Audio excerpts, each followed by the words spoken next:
Okay, welcome to another podcast for Uncommon. This one's going to be hitting close to home of our ties with Hurricane Katrina, which is always awesome to relive. So, if you have been alive and on the internet in any fashion in the last 2 or 3 weeks, you've seen the damage that Hurricane Helene has done to western North Carolina. We're here in about 2 hours from that, and we have some friends and what I know is some family who in that area of the damage. And to say it's horrific is an understatement when you start seeing the photos of just some of the damage. Oh, sure. I mean, I've seen videos of people who were just standing in like chest-high water with like pets on basically like floating pieces of wood to kind of keep them dry. Yeah. And they're just, well, this is my house. I can't get out. There's nowhere to go. We had family members who were up on a mountain on a retreat during that time frame and Right. then hit an area that they thought was be safe, and they were kind of stranded for like 2-3 days with no food, no water, and thankfully they were able to talk to someone nearby, a neighbor of the house, and able to find a way down. But there's plenty of people who are not very lucky in that sense of like they're still stranded without power, water, food. Yeah.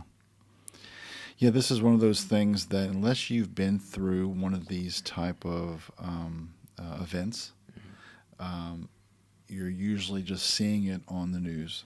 And so we're going to kind of pull the curtain back a little bit, kind of talk through some of the things that we've gone through with Hurricane Katrina. It was 2005. It feels like it's been decades and decades longer than that, but always somewhat fresh in our memories.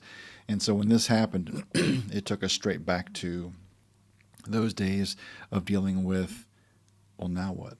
So if you are in the middle of that right now, and you're hearing this at a later date, know that we've been praying about that. And if you have not been in something like that, kind of sit back and get a perspective of what some of those people are going through. And who knows? There are catastrophes all across the globe. Well, as we're recording this, there's that other hurricane that's coming through Florida. So Yes. Yeah, so that Helene hit coming up through Tallahassee, and then Milton is getting ready to hit in about a day or two, right outside of Tampa. So poor Florida, not having a great hurricane season. yeah, I was reading something about the level 5 or category 5 hurricane. We've only had a handful of those, Katrina being one of them, and that. I was surprised. He said it was around like 10 or so of recorded, and I was like, I assumed it'd be way more than that, because really that's the only one I remember. I mean, we went through lower category level storms, but 5 for Katrina was always the one I remembered most. Yeah, I mean, I was born and raised in New Orleans. 40 years we lived there until literally blown out of the state with Katrina, and every year, hurricane season is June to November. Any good Cajun knows that. Any good person growing up in hurricane areas knows that season. Sure. And so usually you get a couple that require you to evacuate to some degree. Maybe a state away, maybe a couple hours away, that kind of thing. But not all of them are Category 5s. Yeah. So in the first segment, we're kind of talking about facing unforeseen trials. These, hurricanes are one of those, if they had a silver lining, is they're coming. Like we just said about Milton, it's coming. You can see a projected path kind of thing. Earthquakes and twisters kind of just pop up. Yeah. All of a sudden. And unexpected trials can really kind of shake a person to their core, test their faith, their resilience. We just had a podcast on resilience. Weather is a natural disaster. It kind of can lead to a sudden loss. I mean, you kind of I think back to the days that we saw the damage from Katrina. When we went back into the city, I'm probably getting ahead of myself in the stories here, but you can see some of the damage. Sure. And so I'll kind of touch on that as we move through this segment here. But yeah, I mean, it happened on I had just turned 11 years at the company I was working at. I got out of my review. It was my review that day. And as I was walking back to my desk, a lady handed me a map of the projected path of Katrina. And that was the last day I would be in that company. Little did I know, but that was the last day ever. From that point on, I'd been there like 11 years, and all of a sudden, life just changed. Yeah. And so some of the things that we kind of are talking about here is embracing the reality of our trials. You know, when these kind of things happen, you always see stories of, I'm just riding out this. Sure. Right? Some guy in a kayak. I saw that, yeah. He's rode out Helene. Mm-hmm.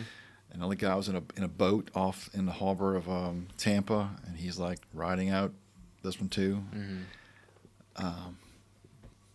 When Katrina hit, and I'm sure when Helene hit in certain areas, and we'll probably focus our topics on, Western North Carolina, there were probably some people who were still a little bit in denial about resisting this. Do we have to leave? I don't think I want to leave, right? I mean, you're kind of stuck between how severe this is. Sure. Is it going to just pass over us kind of thing? Resisting the reality of a trial tends to lengthen it. Yeah. Right? Because you're not prepared for it. I remember being in our first leg of the evacuation in Baton Rouge. That quickly led to going to Houston. The mortgage was due. And I told Dana, I said, look, there's no way banks are going to be like, oh, you're going through a hurricane? Oh, that's a shame. Why don't you take 6 months off of your pay? No. Yeah. They want their bills paid, right? So in some little small town, might have been Mayberry, we wrote a check, envelope, put it in a mailbox on the side of a street. I know everybody who's like below 25 is like, they have mailboxes? Yep, they still have mailboxes. We mailed that check off there, and we never missed a payment. Now, I think they did offer us like a month or two to defer those payments after everything kind of, the scope was taken in by everybody. Sure. But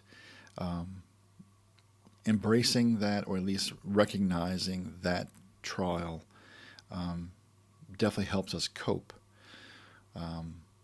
Because otherwise you have kind of a obscure vision of maybe the severity, the length of it.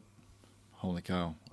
Katrina, that day I walked out of that company, I feel we didn't settle back into a normal rhythm until about 2 years later. We had spots that we were in a groove to some degree, but we didn't get back into a home. We rented, lived with a few people, that kind of stuff.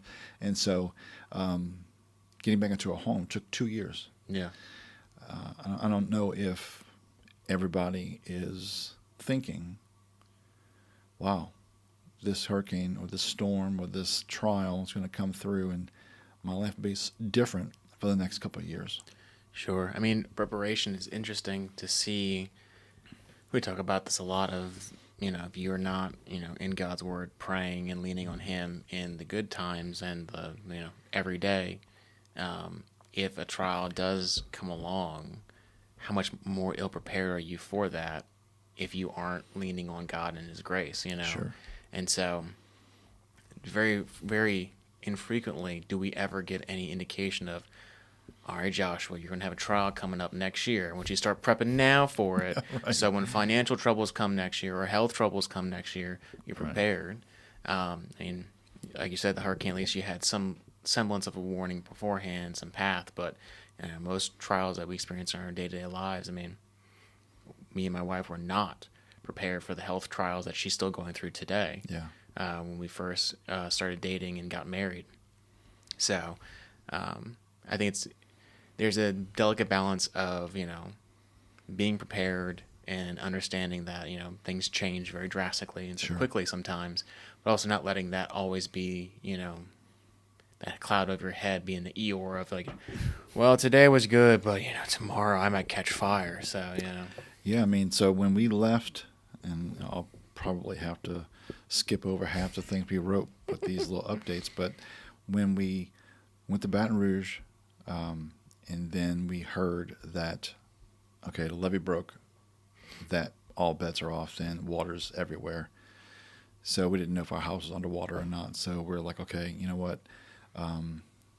We've been praying about a move for a while, and this might have been the catalyst that pushed us out.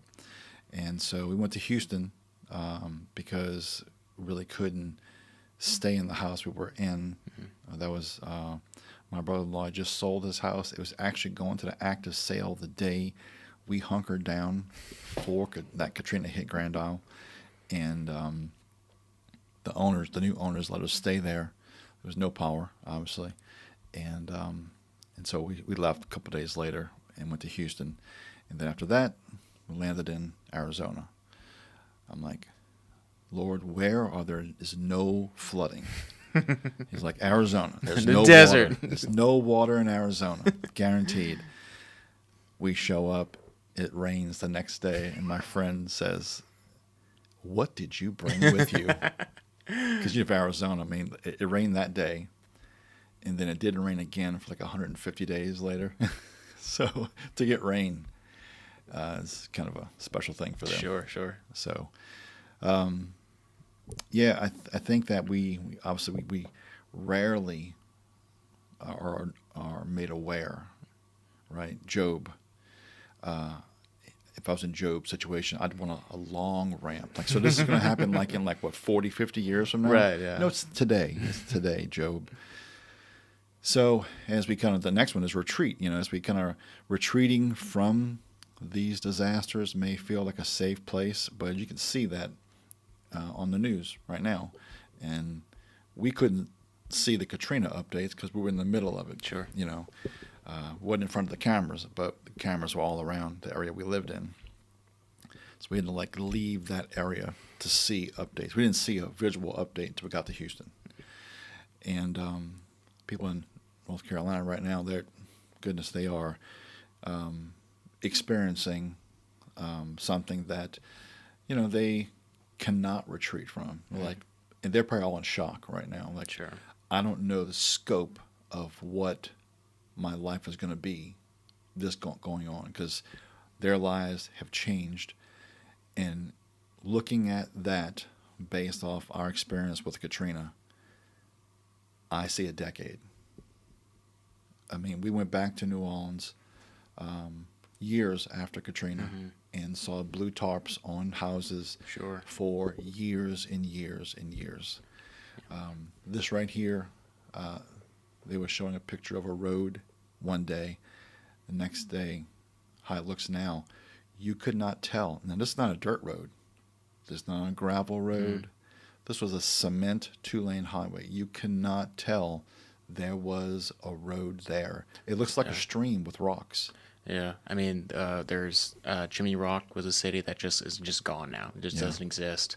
I-40, which is a major interstate between North Carolina and Tennessee, they said that thing's going to be closed until September of 2025. Yeah.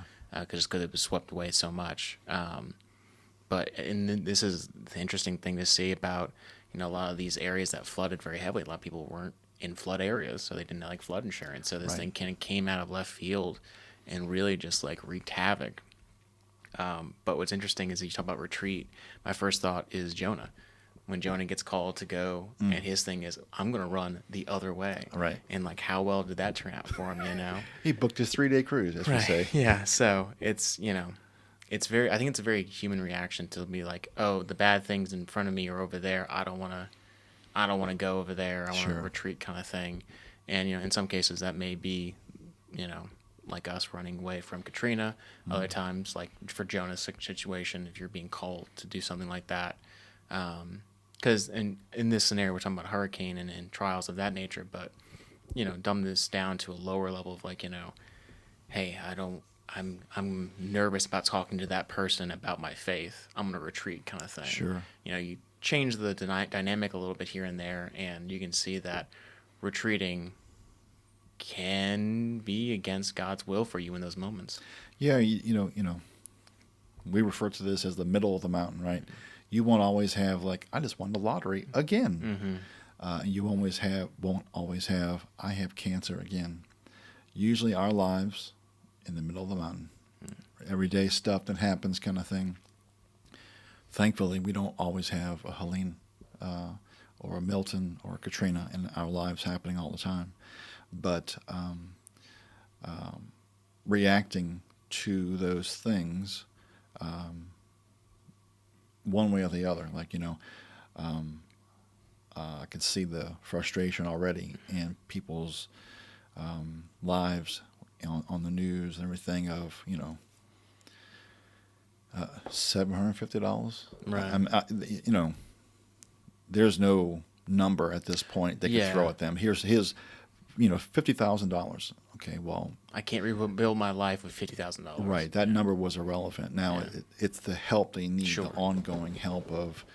When we landed in Arizona, they sent us to the Red Cross. We got, I think it was like a $1,500 gift card, a Visa card to use for clothes and gas and food. At this point in here, you're getting basic.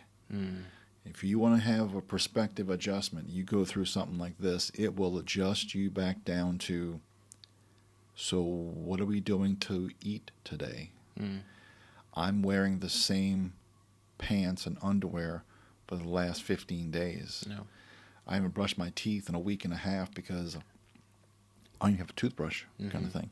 It's one of those weird things that, like somebody gave us at a hotel in Houston, somebody gave us and some other evacuees some suitcases with like underwear and toiletries and that kind of stuff there, and it's like, want to be humbled. There it is. Yeah. So our scripture in this section is James 1:2-3.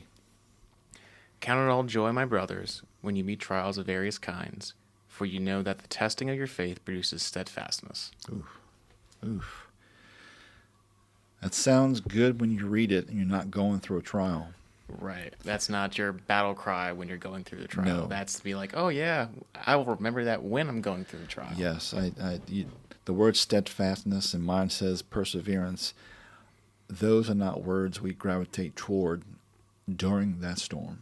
So we're going to mention our Uncommon membership only because we have a lot of resources in there, and you'll probably see a few things about going through storms, unexpected trials. Of course, you can see now, a lot of this is bubbled up from Katrina in our past. That might benefit someone here in the future. There's even a couple of blog articles, one well past 2005, titled "Thank God for Katrina." So, all right, let's see. Stay tuned for our sponsors that are coming up. Let's see. Uncommon would like to thank today's sponsor, Wilson Technology Group. At Wilson Technology Group, we're not just an IT vendor. We're your trusted business partner delivering exceptional support, innovative solutions, and peace of mind. One call, one team, all your tech issues resolved. All right, welcome back to segment 2 of our Weathering the Storm of Unexpected Trials. We're talking about unexpected storms right here on the on the foot, on the base of all the damage from Hurricane Helene. And this one here is choosing to respond with faith.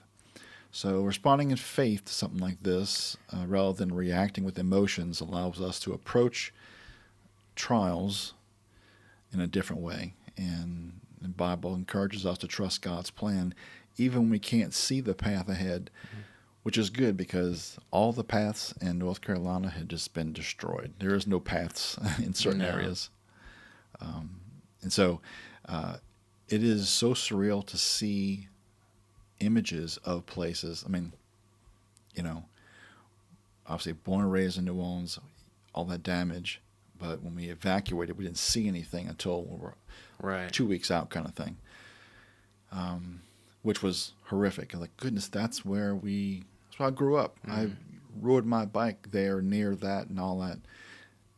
We see the same thing with the damage in North Carolina in the Western Hills, mountains rather, not hills, but places that you and I have been to several times.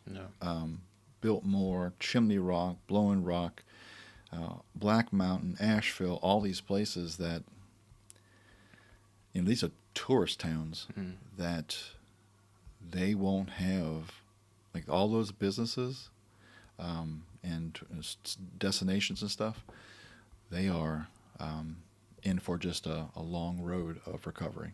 Yeah. So when we took and got blown out of New Orleans, we definitely clung to our faith for sure. When we got to Houston, it was over a weekend, Sunday. We got up, we found a church nearby, and went and worshipped. And then we got to Arizona. We plugged into a church and a homeschool group and a small group, and that really kind of helped give some semblance of normalcy. Because with those people in the western North Carolina right now, at some point, some sense of normalcy will help. Like, okay, this is how my life used to be in some fashion. Like, they may have to evacuate a little bit to go, like, sleep on a bed, wake up, have breakfast, take a shower, put on new clothes. That sounds pretty basic, but that's where a lot of these people are right now. That is off the table. Like you and I were talking about, like you said in the first segment, people were just standing in chest deep water and inside a house. Like in someone's living room. That's where we're all right now. We're going to be here in this water, chest high, until further notice. I don't think anybody listening to this podcast or far beyond it is prepared mentally, emotionally, spiritually, physically to do that. Sure. I mean, on a very lesser extent, we had family members who lost power, who had to, figure out how they were going to cook meals in that time frame. So they resorted to like cooking out on the grill, and thankfully they had, propane and gas. I had another family member they had to go to the urgent care, and because they had no cellular service, I had to figure out where an urgent care was near them that still had power that they could go to get help. And that is on this side of the mountain, so the damage was a lot less severe. But yeah, I mean, it's interesting to see how this affects people's lives so drastically. But I do think this is a great opportunity for, as a community to come together and help in so many ways. And we've seen that in a lot of videos, people coming together, opening their homes, food banks. I know our Bible study's gone several times to some homes in the mountains that are just like, there are homes that are just covered in mud inside and out, and they're spending days, like they're mucking out the crawl spaces and stuff like that. And so I think that's a huge thing. And when you talk about getting plugged in, is such a huge part of this, of like, if you don't have a support system, this is probably where you're going to feel it the most. Oh my goodness, yes. If you ever thought that you could do life alone, going through something like this will give you the answer that you may have been ignoring for quite a while. We're definitely stronger together in these situations. Nobody handles the emergency situation the same. Yeah. Some freak out immediately. Some freak out over time. Some handle their responsibility very well. They get real objective. Some are like, a little bit of denial. I mean, it ranges. Sure. And that could be all in the same person. Yeah.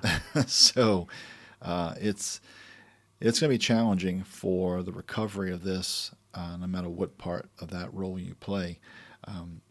And we always had focused on, yes, there's going to be that initial wave, and then they're going to need help for years to come.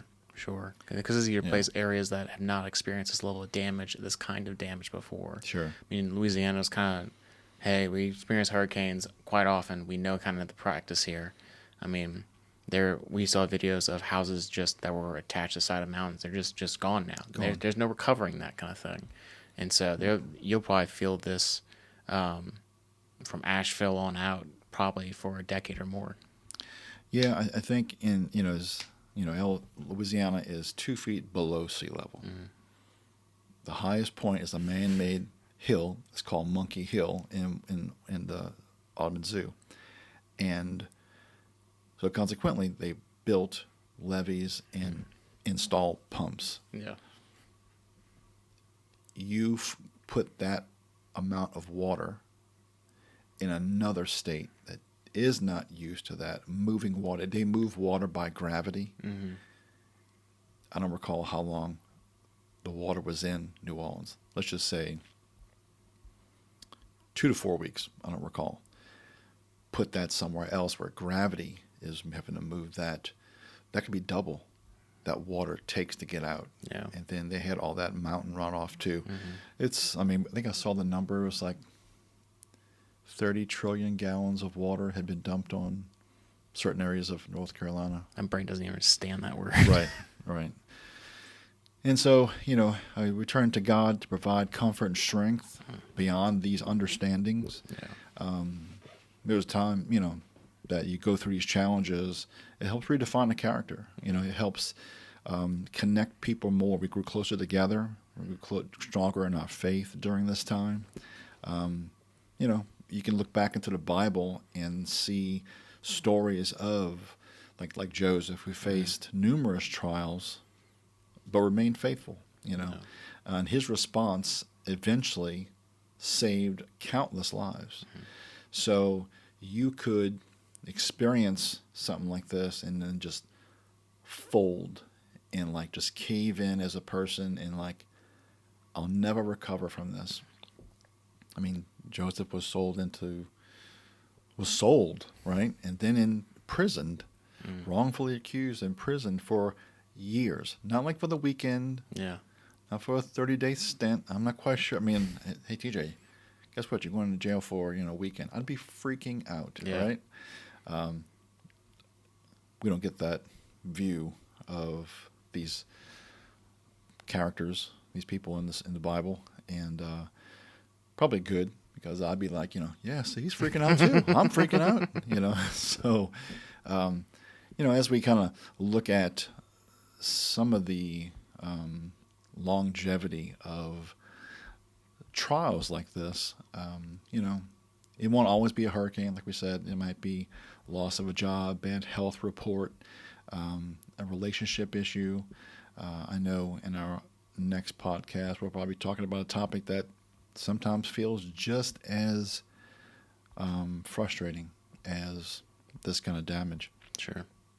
And so how we can respond to our current trials in a way that reflects our faith and trust in God, I mean, that's the challenge, right? I mean, that is, we're all going to go through it. Jesus said there's going to be trials and tribulations. He didn't say, okay, everybody on this side of the room, you're okay. This side of the room, you're going to have some bad days ahead.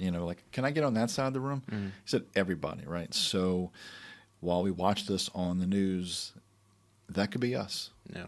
2 years from now, 2 days from now. Kind of doesn't take a natural disaster to put us through an unexpected trial.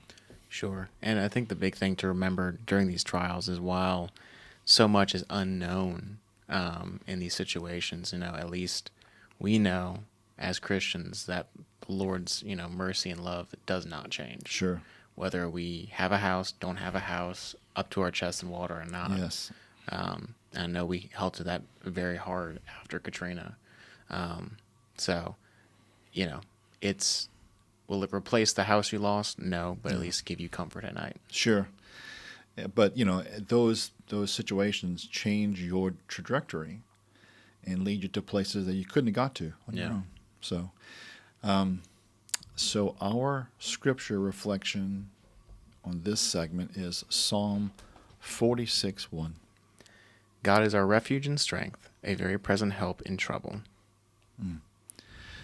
Well, if you visit uncommon.org, you'll probably go to our devotion section, and there's over 80 of them currently, and several of them are going to be around topics that kind of pertain to this. I can pull out some information to give you some peace. I know there's something on fear. There is trials. There is storms, that type thing. So be sure to check us out at uncommon.org and see if some of that content can help pull out some wisdom and some encouragement from storms in our lives. Stay tuned for upcoming sponsors. Uncommon would like to thank today's sponsor, Studio 490 Digital Marketing. Elevate your business with Studio 490. Our expert team offers tailored web design, SEO, Google Ads, and social media management. Visit studio490.com because your success story starts today. Okay, so this is our final segment to weathering the storm of unexpected trials. I'm looking right at you, hurricane season. It's time to wrap it up. Goodness. We're 24 hours away from Milton hitting Tampa. And I remember watching an update about Helene, and then the guy's like, well, there's one here that we could be talking about next week. It's got a 40% chance. We're experiencing 100% of that 40% right now. Right. And so here it is a week later, and Milton's on the doorstep of Tampa. And so I know when there was a weather guy, you guys always talked about that if he showed up to the weather station, that's when you knew it was legit. Nash Roberts. Yeah. Apparently Florida has their version of that as well. Some guy showed up and really? was like, oh no. That's the guy who got kind of emotional? Yeah. Yes. Yes. So Nash Roberts would come out. I was a kid. When you're a kid, everybody's old, right? If you're 6 years old and a child, you're like, you're old. But he was probably in his 60s when I was 15. So as I remember him coming out on storms, he would bring out a whiteboard and a marker. And you knew you were in trouble. Oh, no. He just short of writing death on the board. I mean, run, whatever. Once they brought out Nash, you knew it was serious. And so, in this segment here, we're talking about while we may not like it, and I know I didn't, that 2 years, I would not want to go through it again, but it was the most growth we ever experienced. Let me say that again. I do not want to go through that again. But trials can be a catalyst for growth. When we face them head on with God's guidance, we can emerge stronger and more resilient. And so, I have stories on top stories. It'll probably fill up 3 podcasts just with stories around Katrina that came out during that 2-year span. And oddly enough, if you read the article, Thank God for Katrina, Uncommon is kind of here today. I'm not trying to pat myself on the back here, but us involved with Uncommon is directly tied to Katrina because of that. So is our agency. So, I think that anybody who's going through some type of trial, unexpected trial, can probably pull out little chunks of wisdom, especially from our couch watching that, right? These type of things are so devastating. Everything you know about life changes where you live, how you live, where you work, what you're wearing, how you eat. I mean, it was really just so surreal that, and it just lingered. So we got to Arizona. I mean, it was the height of their housing problem. We got there. We're like, how much is that place? I can't afford the front door of that place. And so we were there for a little bit. We we're praying about it. I came up from work one day. I was doing a Bible study at lunch. Come home. I told Mom, I feel like I got the sign to move back towards Southeast. She's like, I did too. Boom. We set wheels in motion. We listed our house back in New Orleans. We had to keep dropping the price. I'm like, okay, we're going to go on a small vacation because we'll probably never be out here again. We were in SeaWorld. Got a phone call. The house got an offer.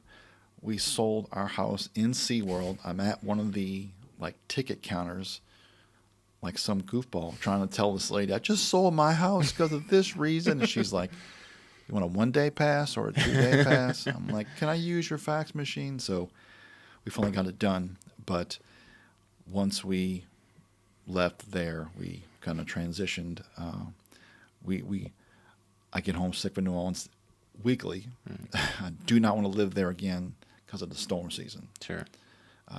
Here we are saying that 2 hours east of a devastation that took place recently. So I guess there is no running completely from storms like this. But we moved to Charlotte. It's close enough to get crawfish. It's close enough to fly home and embrace that kind of thing when it's not hurricane season. Yeah.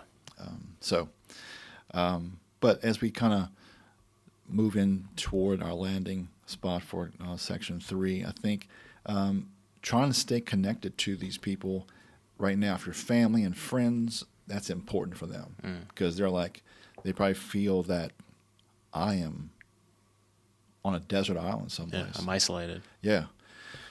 And so I don't know if everybody has been reached. We keep hearing reports of some sections are only accessible by air, helicopters. Yeah. They make run across 2,000 people holed up in a church someplace. I don't know exactly if all the water has gone down at this point. It's been 7 days kind of thing. But reaching out, staying in contact with these people, your family, your friends, even associates. One of the first we did was reach out to several of our clients that were in the path of this to check on them to see how they're doing. Yeah. And we've had several of our clients reach out to us, not exactly knowing where we were in correlation to the damage. Yeah. So I would definitely say as you move forward, ask yourself, are you trusting God with your trials? And what steps can you take to respond rather than react? Because reacting is, they're going to get news. They're going to get told things. You didn't have flood insurance. There's a cap on your insurance. Do you have your policy? Do you have the deed to your house? All these things that we take for granted. What's in that box, I think, in the attic or here? Gone. Totally gone. All those little logistical things, that's what they're going to be dealing with for a long time. And so our scripture reflection here is Romans 5:3-4. Not only so, but we also glorify in our sufferings because we know that suffering produces perseverance. There's that word again. Perseverance, character, and character, hope. So hopefully this has given you just a little bit of a window. Again, I could fill up a couple of podcasts with stories that we really don't want to drudge up those feelings and situations again. But to say that on a scale of 1 to 10, 1 being, I have an awesome day. You just came back on vacation or you're going on vacation kind of thing. 10 being, I'm dying today. And no, I'm dying today. these people right here, they're probably about an 8 or a 9. Mm-hmm. It's really, really life-altering and serious for them. So if you get a chance to reach out to someone this week, today, text them, call them if they have service, and be open to maybe taking part in a donation. We've chosen to give towards Samaritan's Purse. Now, you've probably seen, there's organizations that are wanting to help, trying to help, not doing such a great job to help. This is a big thing. This is not like, you need water? Here's water. Yeah. It's more than that, and it's ongoing. So we're choosing Samaritan's Purse. We also have supported Mercy Chefs in the past. They go to the places like this, and they have a food vehicle, and your donations go to all the stuff that they cook. The ingredients. All the ingredients it cooks, all the food stuff. And so Mercy Chefs is a great one, and Samaritan's Purse. So if you're going to take and do something, I would suggest you look into something that you kind of trust. That's the weird thing we got to say now. Yeah. A trustworthy organization. Sure. Something that you might feel that has your same mindset. If you're a believer, Samaritan's Purse is that. Also Mercy Chefs. There's probably a ton of other organizations out there. I know Samaritan's Purse is so large, they probably have the bandwidth, the manpower, and the accessibility. Because for a while, they were saying, don't come right now. Yeah. We can't, if you come here and get in trouble, we can't help you. Yeah. You're all adding to the problem. Wait, we'll let you know when you can come help. And so your churches are probably going to be sending teams after teams. Definitely. To go help in this way. So I hope that blesses somebody. So that being said, if you're going to be something, be uncommon.